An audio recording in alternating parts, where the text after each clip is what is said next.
Yo, Kirara! Salamat sa pag-click sa upload natin ngayon. Bago natin simulan, paki-like mo naman ang video. Na-like mo na? Maraming salamat. Yo, Kirara! Pagpasensyahan nyo na po sana yung boses ko dito kung medyo paiba-iba. Masakit po kasi yung lalamunan ko niyan. Actually, tinubuan ako ng kulani dito sa ilalim ng baba. Yung sa ilalim ng dila. Yun, nagkaroon ako ng kulani dito. Pero pahupa na siya, pero nandyan pa rin, kaya masakit pa. Kaya pagpasensyahan nyo na po sana. Tunog nagpapabebe lang ako dyan, pero masakit po talaga yung lalamunan ko dyan. At saka nga pala, meron po tayong re-upload sa dulo. Wala lang, filler lang. Hehe. Sorry na agad. Anyways, start na po tayo.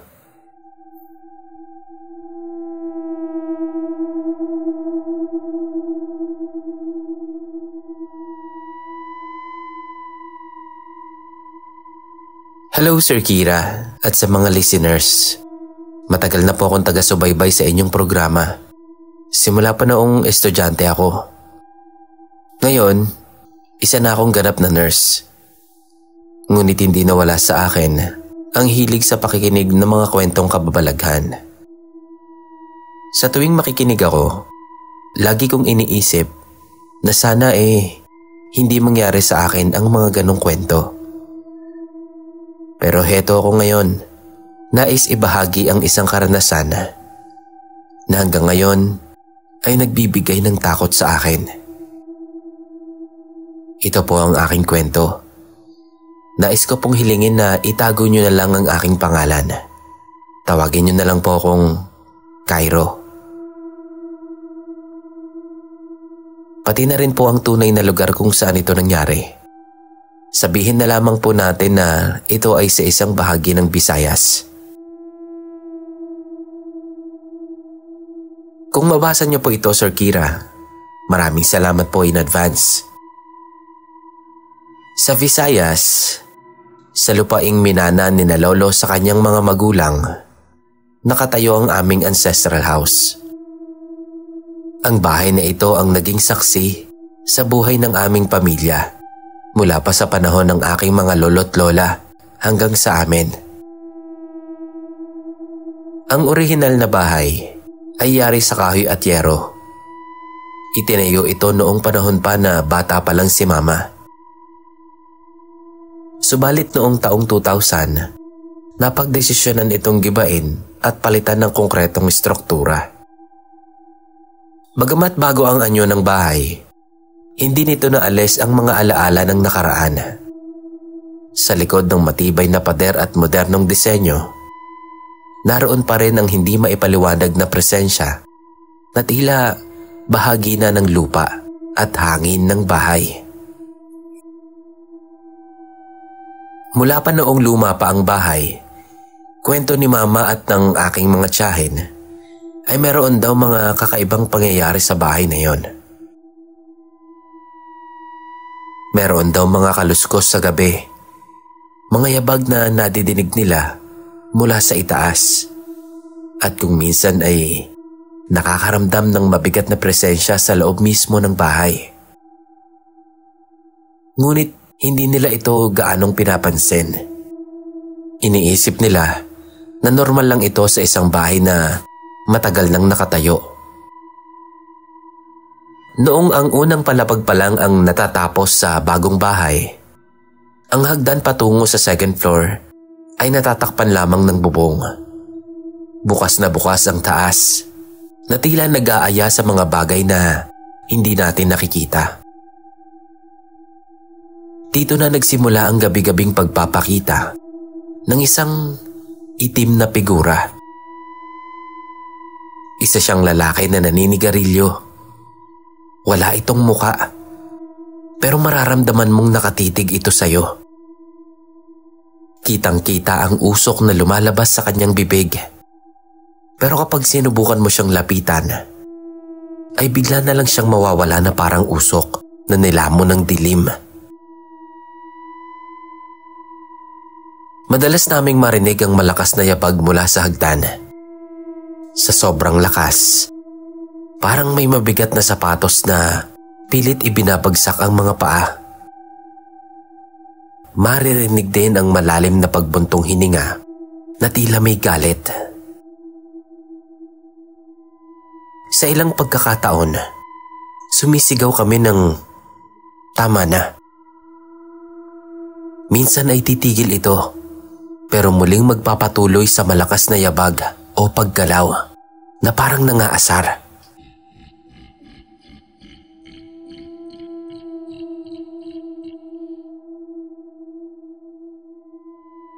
Noong nagkasakit si Papa, doon namin naramdaman na parang mas lumakas ang presensya sa bahay. Hindi lang simpleng sakit ang nararamdaman niya. Tila may mabigat na enerhiya na dumidiin sa kanya sa tuwing siya'y nasa kwarto. Minsan, sinabi niya sa amin na tuwing gabi raw, meron siyang nakikita na nakatayo sa kanyang paanan. Isang babaeng nakaputi na walang muka. Pero alam niyang nakatitig ito sa kanya. Sa isang pagkakataon, habang binabantayan siya ni Mama, bigla na lang umiyak si Papa.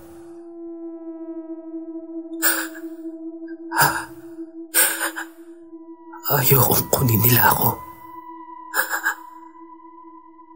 Ayoko. Sabi ni Papa.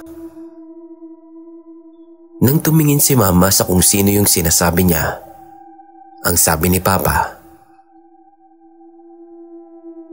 andyan sila. Yung lalaking itim at ang babaeng nakaputi. Gusto nila akong dalhin. Ayoko, Ma. Ayoko.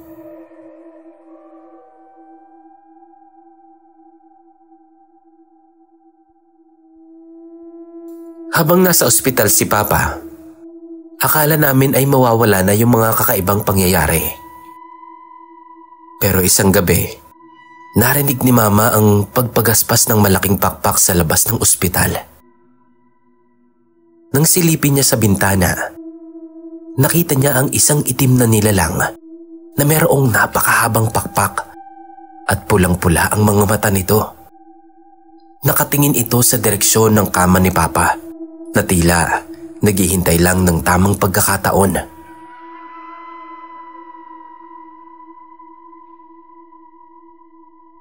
Makalipas ang ilang araw, bumigay na ang katawan ni Papa. Tahimik siyang pumanaw. Ngunit ang kanyang muka ay nanatiling puno ng takot. Parang nakita niya ang mismong kamatayan. Pagkatapos ng burol, bumalik kami sa bahay. Sa unang gabi pa lang, naramdaman na naming muli ang presensya. Ang hagdan ay biglang nagkaroon ng tunog na para bang may nag-aakyat panaog, kahit wala namang tao. Sa gabi, maririnig namin ang yabag mula sa third floor na tila may mabigat na bagay na hinihila roon. Minsan habang naglilinis ako sa second floor, napatingin ako sa salamin. Sa likod ko, nakita ko ang itim na figura ng isang lalaki na walang muka.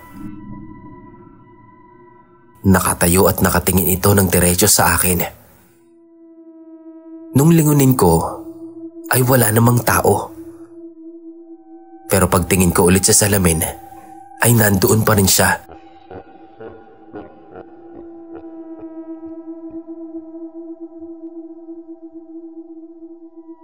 Hanggang ngayon, ay nandoon pa rin ang presensya sa bahay. Hindi lang ito tungkol sa mga bagong konstruksyon o sa mga lumang alaala. Parang ang mismong lupa ang nagtatago ng mga lihim. Sabi ni Lolo, bago pa man itayo ang bahay, may matandang puno doon na pinaniniwalaan na tirahan ng mga elemento. Ngunit sa paglipas ng panahon, nawala ang kwento at naging tahimik ang lugar. Tahimik, ngunit puno ng misteryo. Tuwing gabi, lalo na kapag bilog ang buwan, naririnig namin ang mga yabag, ang bulong, at ang mabibigat na hinga na nagmumula sa kadiliman, na parang sinasabi ng bahay na, "Ako ang may-ari ng kwentong ito at hindi pa ito nagtatapos."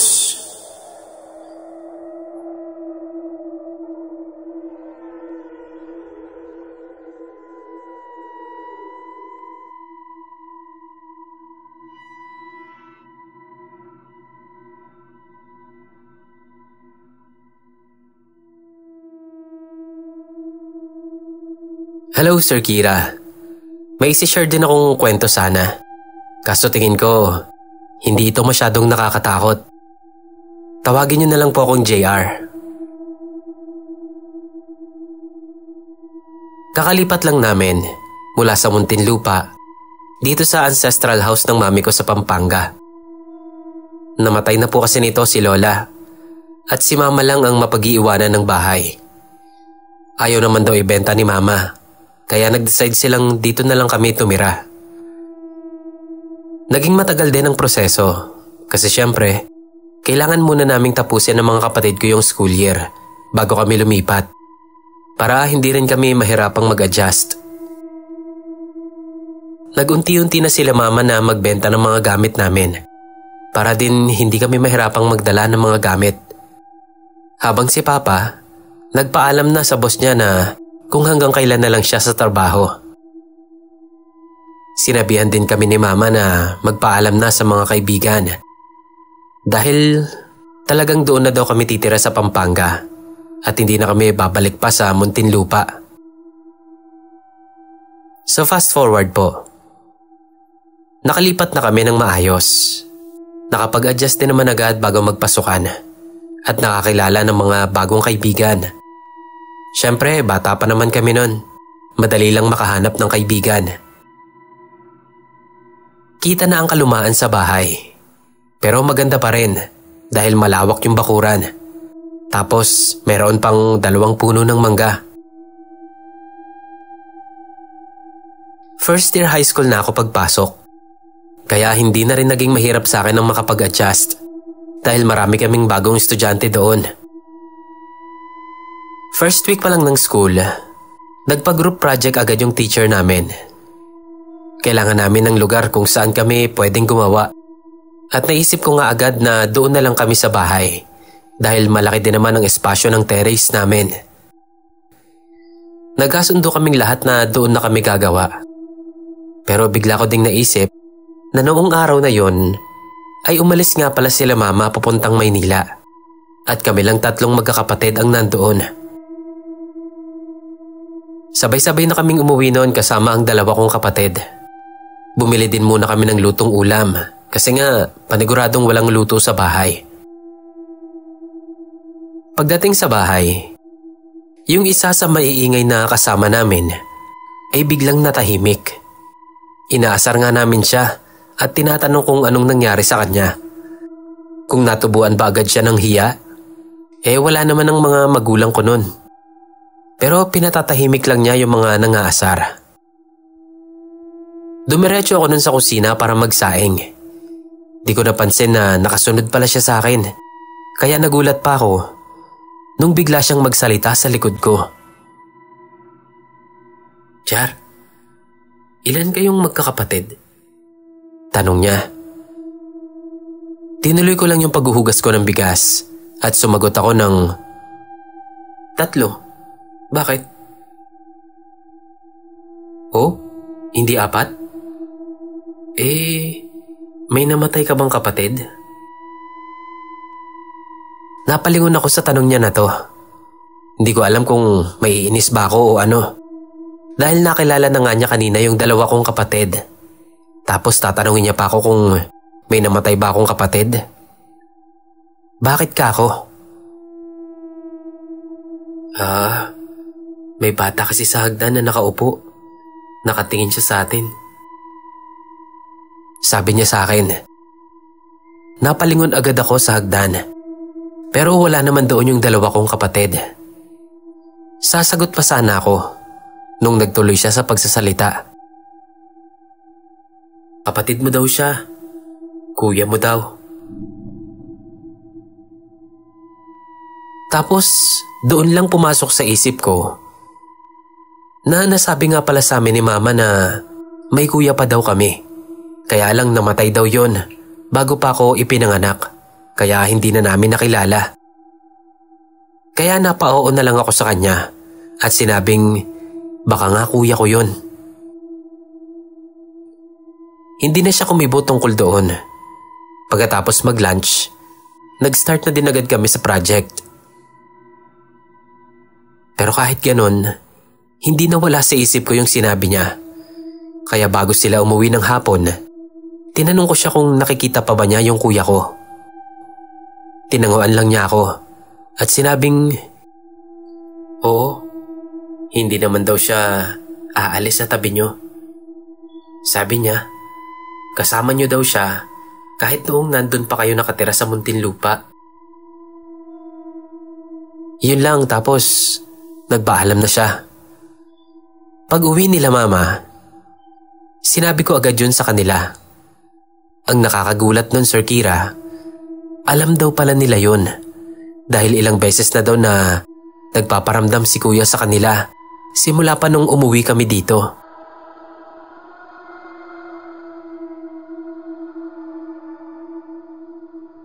Dito daw kasi sila nakatira noon kasama si Kuya. At nung namatay nga daw ito, para makamove on, ay lumipat sila sa malayong lugar. At doon kami nabuo. Tinanong ko kung anong ikinamatay ni Kuya. Steven Johnson syndrome daw. At 5 years old na daw ito noong tamaan ng sakit na yon. Hindi na ako nagtanong pa. Nakikita ko kasing parang iiyak na naman si Mama. Naisip ko lang na baka kaya nandito pa si Kuya ay dahil hindi pa siya kayang i-let go talaga ni Mama. Hanggang dito na lang po ito, Sir Kira. Sana mabasa nyo. Hanggang ngayon po pala, dito pa rin kami nakatira kay Mama. College na po ako ngayon.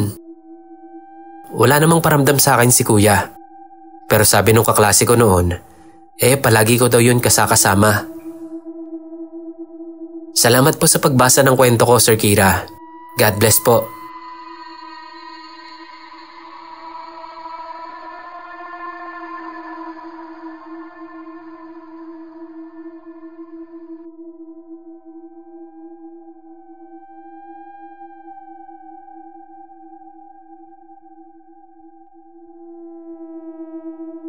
Hindi ko alam kung paano itong ikukwento ng hindi nakakaramdam ng panginginig sa bawat salita.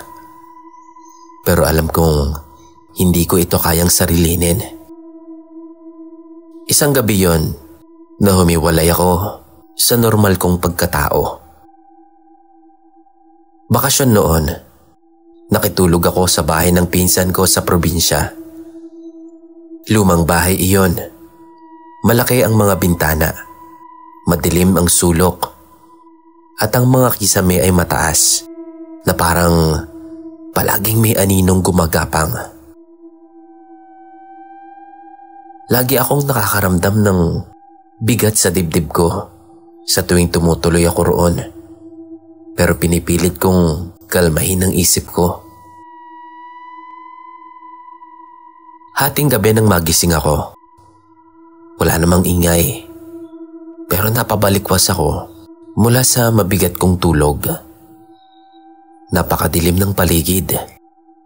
Tanging ilaw ng buwan ang nagpapakita ng mga balangkas ng muebles sa loob ng kwarto. Tahimik ang lahat. Sobrang tahimik na parang kahit pintig ng puso ko ay dinig na dinig. Ihilang ang kailangan kong gawin. Wala namang dapat ikatakot. Hindi ko na binuksan ang ilaw. Sanay naman ako sa madilim. Pero habang papunta ako sa banyo, naramdaman ko ang mabigat na pakiramdam parang may nakatingin sa akin. Napansin ko rin ang malamig na hangin kahit pa nakasarado naman ang mga bintana. Pagdating ko sa banyo, napansin ko ang salamin. May anino sa likod ko. Pero nung lingunin ko ito, ay wala namang tao. Tumawa ako ng bahagya para pagaanin ang kaba ko. Ano to? Natatakot na naman ako sa sarili kong imahinasyon. Sabi ko sa isip. Sa pagbalik ko sa kama, saka ko siya naramdaman. May mabigat na presensya sa may sulok ng kwarto. Noong una, wala akong nakikita. Pero habang tumatagal, unti-unti siyang lumilitaw. Una ko siyang nakita sa pamamagitan ng kanyang ngiti. Isang ngiti na hindi pangkaraniwan. Masyadong mahaba at parang napunit ang labi niya hanggang sa magkabilang tainga.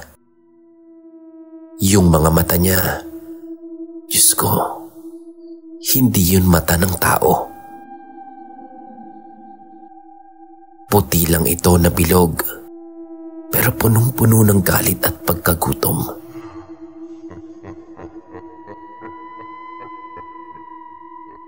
Nanlamig ang buo kong katawan habang nararamdaman kong unti-unti siyang lumalapit. Nakahawak siya sa pader, gumagapang.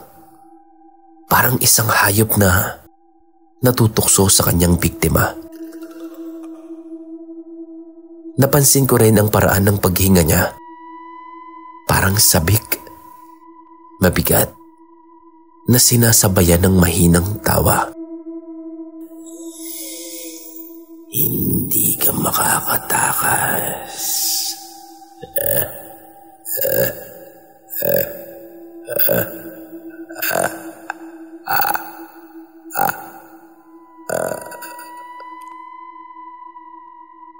Bulong niya.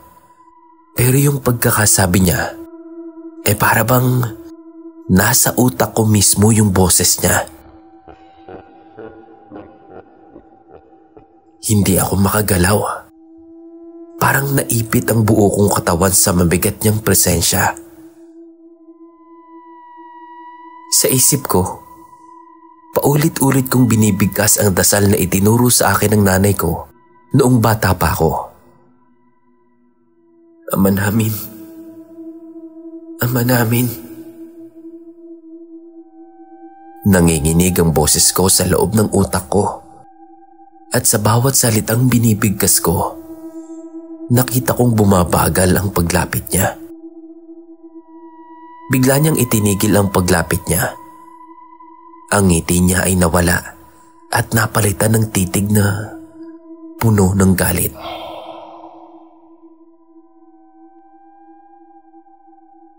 Sunod-sunod ang mga nangyari. Napuno ng matinis na hiyaw ang kwarto. Parang boses ng libu-libong naghihingalong tao. Bumagsak siya sa sahig. Parang nasusunog ang balat. Ang huli kong nakita ay ang pag-usok ng kanyang katawan. Hanggang sa tuluyan siyang mawala. Pagkatapos ng gabing iyon, hindi na ako muling bumalik sa bahay ng pinsan ko. Pero kahit lumipas na ang mga taon, sa tuwing mapapapikit ako, minsan nakikita ko pa rin ang mahabang ngiti at puting mga mata sa sulok ng dilim. Sa tuwing tahimik ang gabi, naririnig ko ang pabulong na tawa. Kahit saan, sumusunod pa rin siya sa akin. Hindi ka makakatakas.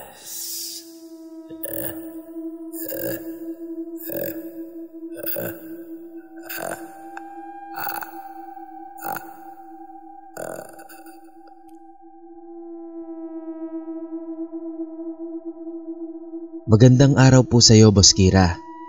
Ako po ulit ito, si Johnny. Una sa lahat, nagpapasalamat ako sa iyo sa pagpili sa aking unang kwentong ibinahagi dito. May kwento po ulit ako at sana po ay mapili niyo ulit ito. Muli po, ang mga pangalang mababanggit ko dito ay hindi po nila mga tunay na pangalan. Pinalitan ko po maliban sa aking palayaw. Taong 2016 nang pumanaw ang lola ko. 2018 naman po nung sundan siya ng tatay ko. Nandito na kami sa Mindanao ngayon. Magmula nga nung mangyari yung biglaan at nakakagimbal na pagkamatay ng lolo ko nung pumunta kami sa isla. Ibinenta ng tatay ko ang lupa namin sa isla at ipinundar niya naman ang perang napagbentahan dito sa Mindanao. Nakabili siya ng lupa na agad din naman niyang pinatayuan ng bahay. At nang pumanaw nga ang aking ama, ay sa akin napunta ang lupa't bahay na ito. Malaki ang lupa dito, tapos may 2 bahay. At sa 2 bahay ay kasya ang 2 pamilya. Laking pasasalamat ng asawa ko dahil nang ikasal kami ay tumira kami sa loob ng subdivision. Natatakot lang siya dahil malaki ang bahay. Tapos ako, siya at ang magdadalawang taong gulang na anak lang namin ang nakatira doon. Tumira kami sa isang 2-story na bahay. Doon kami sa first floor kasi yung second floor ay hindi pa tapos. Talagang unfinished pa siya. Puro hollow blocks, door jambs at window jambs pa lang. Itinayo itong mga bahay na ito noong 2005 pa. So maglalabing 6 na taon nang unfinished ang second floor. Pinamahayan na nga ito ng mga paniki. Yung kabilang bahay naman ay walang nakatira.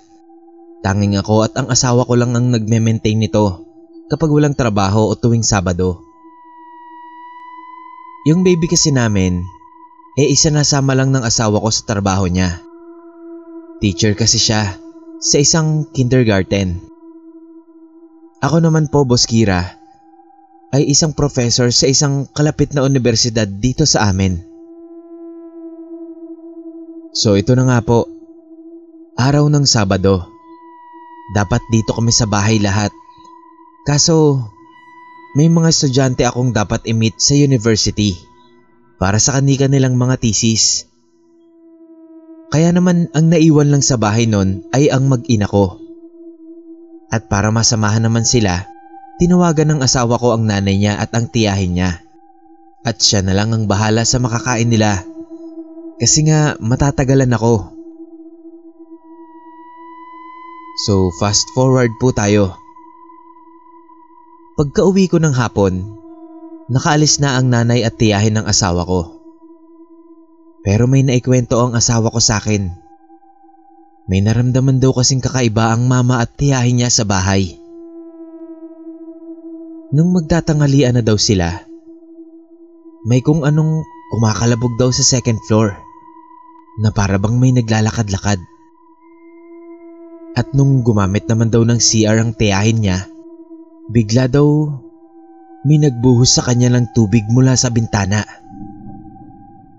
Pero pagtingin naman niya, wala naman daw tao.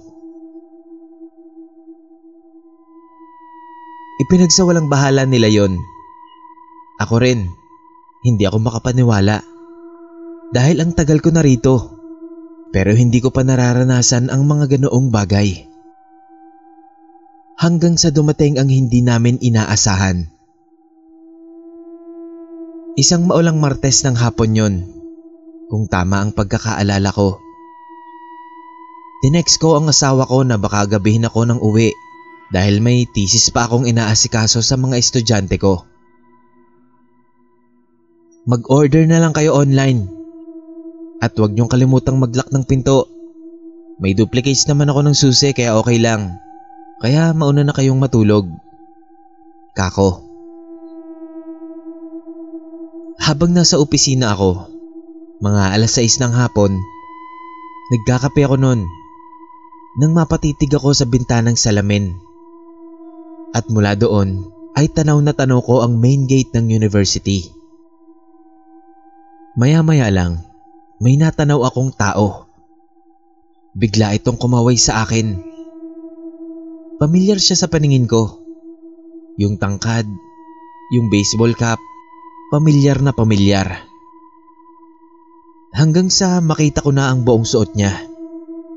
At ito ay ang barong na suot ng ama ko noong pumanaw siya. Napakunot ang noo ko at napaumang palapit sa bintana.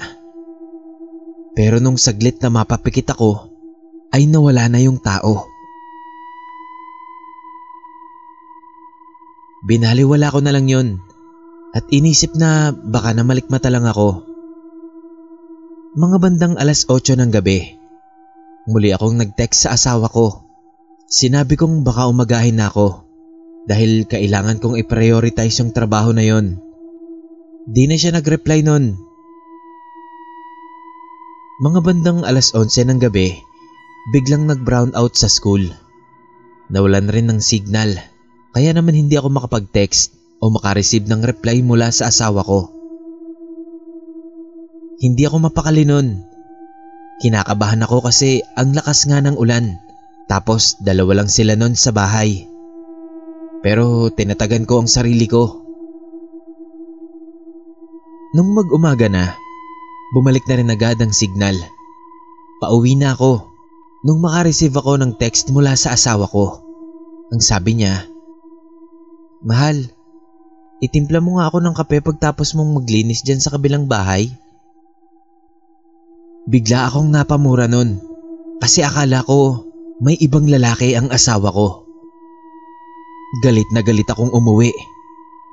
Nang nasa beranda na ako ng bahay, nakita ko ang anak ko na naglalaro at napasigaw ito ng "Dada." Nagulat rin ang asawa ko at nagsabing, "Oh, saan ka ba galing? Tapos ka na bang maglinis sa kabila?" Nagulat ako nun. "Ano bang sinasabi mo? Kakauwi ko lang galing sa school." Sabi ko pa, "Di ba nakauwi ka na kaninang 5:00 ng umaga? Basang-basa ka pa nga eh. Eto pa nga yung payong na gamit mo oh. Eto pa yung jacket mo rito. Dumiretso ka pa nga ng kusina at nagtimpla ng kape. Tapos nagbanyo ka at naligo. Nakahiga pa ako nun at bigla mong sinabi na, 'Mahal, punta lang muna ako sa kabilang bahay para maglinis ha.' Yun, kaya tinext kita." Putya, Boss Kira, talagang yung payong at jacket na itinuro ng asawa ko ay talagang katulad nung sa akin. Napatulala ako nun at hindi nakapagsalita dahil sa takot at pagkabigla. Talagang nanlamig ako nun. Sinabi ko na lang sa asawa ko, "Mahal, magbihis ka. Dalhan mo ng damit si baby at magdala ka na rin ng sayo. Dun muna tayo sa mama mo. Ikukwento ko na lang lahat sa iyo sa biyahe." At ayun na nga po, nagmamadali kaming umalis sa bahay. Nilak ko lahat ng pinto, pati na yung gate. Binilinan ko rin yung kapitbahay naming bantay.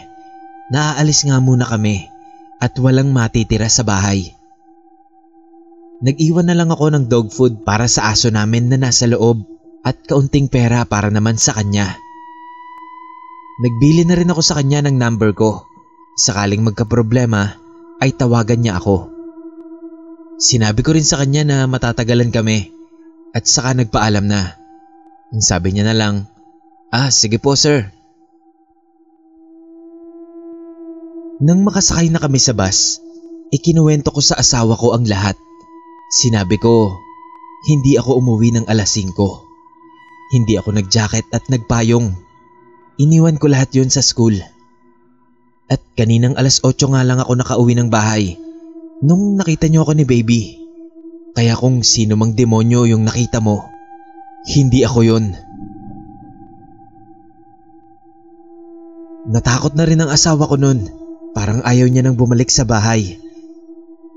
Kasi talagang ako raw yung narinig niyang dumating.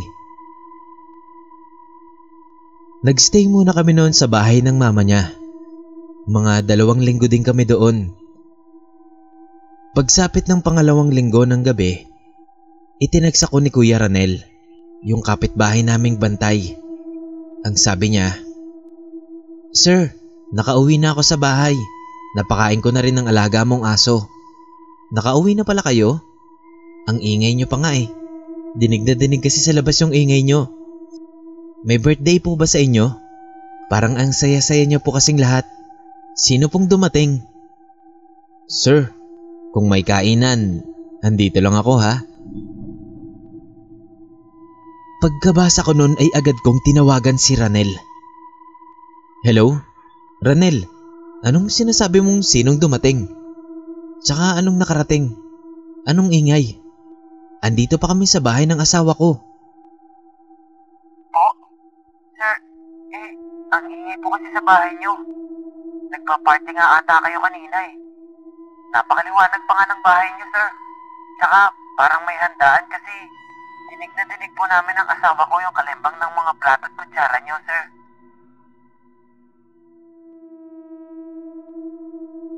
"Ranel, wag mo akong pinagloloko ha. Andito pa nga kami. Walang tao dyan sa bahay." Sir naman, bakit naman kita bubulahin? Namukod na naman sa aming mag-asawa ang takot. Kinabukasan nun, umuwi na kami. Hindi para muling tumira sa bahay, kundi para bumisita at i-check yung bahay namin. Isinama na rin namin nun si Ranel. "Sir, talagang totoong-totoo ang nakita namin kagabi," sabi niya sa amin. "Hindi kami yun, kuya." Maiyak-iyak na sabi ng asawa niya. Takot na siya nun. Pati si Ranel ay namumutla na rin. Dahil sa mga pangyayari na yon, napagdesisyonan namin na i-renovate ang second floor at bigyan ng panibagong muka ang bahay. Talagang general renovation. Inayos namin at ginawang boarding house ang second floor. Para naman may makasama ang mag-ina ko tuwing wala ako sa bahay. Yung first floor, pinaupahan namin sa pamilya ng isang pastor. Pinabendisyonan din namin ang buong compound para mawala na ang lahat ng kababalaghan sa paligid. At doon naman kami nanirahan sa kabilang bahay. Dumaan ang 2 taon, masaya naman kami sa pamumuhay namin. At mula nga noon, ay wala nang mga paranormal na kaganapan ang nanggambala sa amin. Maraming salamat, Boss Kira.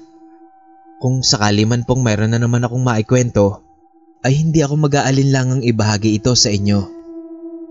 Muli, salamat po and God bless us all.